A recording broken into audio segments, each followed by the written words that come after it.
Today, we're going to get into something that I think hits really close to home for a lot of high achievers. We're talking about the dark side of gifted perfectionism that, honestly, almost no one ever mentions.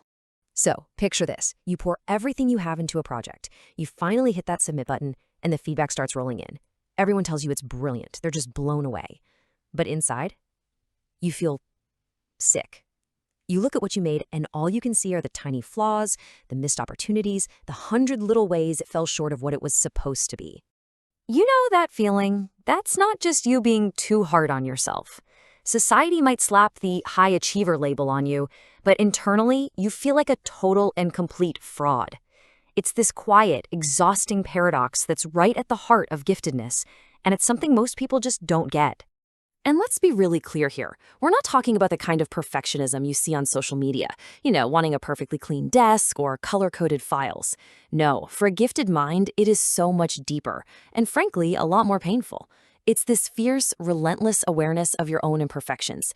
It's like carrying this heavy weight that never, ever lets you feel like you've actually succeeded. So, this begs a really important question, right? What is actually going on inside your brain to create this intense internal war? Let's dive in and unpack the hidden psychology behind all of this.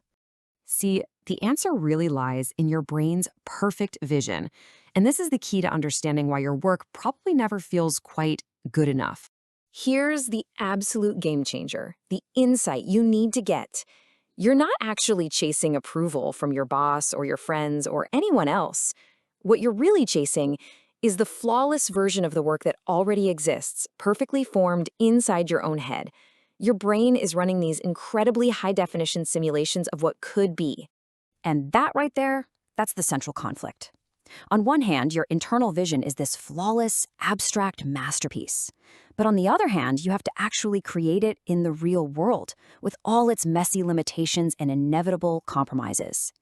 That gap between the perfect idea in your head and what you actually produce can feel like a canyon, and it leaves you feeling disappointed with work that other people think is amazing.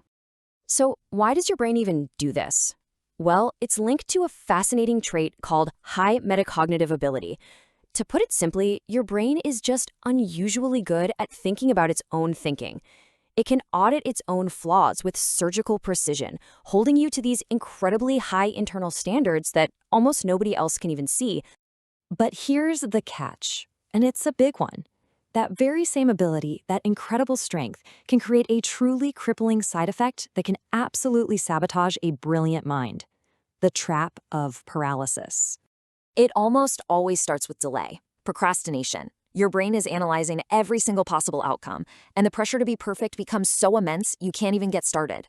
And then, if you do manage to start, you overthink every single step. You tweak, you adjust, you rethink, you scrap it and start over, because the thought of doing something imperfectly feels like an abject failure. The whole concept of good enough just doesn't compute. And because perfect is pretty much impossible, what often happens, you end up completely paralyzed. Sometimes you never even begin at all. People might call it laziness, but it's not. It's the crushing, suffocating weight of your own high standards. Well, this paralyzing pressure almost inevitably leads to the ultimate psychological trap, the imposter phenomenon.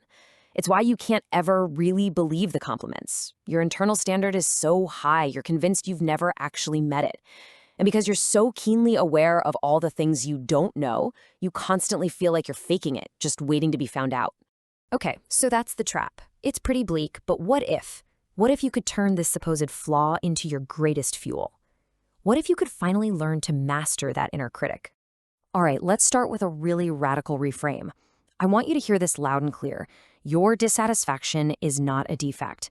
In fact, what if that painful feeling, that internal gap, is actually the proof of your own cognitive depth?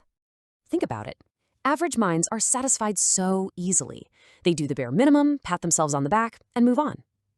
Your restlessness, your constant self-auditing, that is the very architecture of a mind that's capable of building extraordinary things. The high standard you hold yourself to is exactly what sets you apart. But you've got to learn to master it before it completely burns you out. So what's the actual path forward? It really comes down to 3 key steps.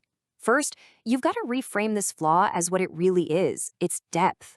Second, you have to consciously, deliberately choose progress over perfection every single day. And third, you need to build systems for execution that allow you to move forward without punishing yourself for every little imperfection. It's not about lowering your standards, it's about getting smarter about how you work. So if there's one thing you take away from this, let it be this. Stop letting the perfect version that lives in your head kill the great version that's trying to exist in reality. Because your depth is not a flaw. It's your greatest weapon. Now go use it.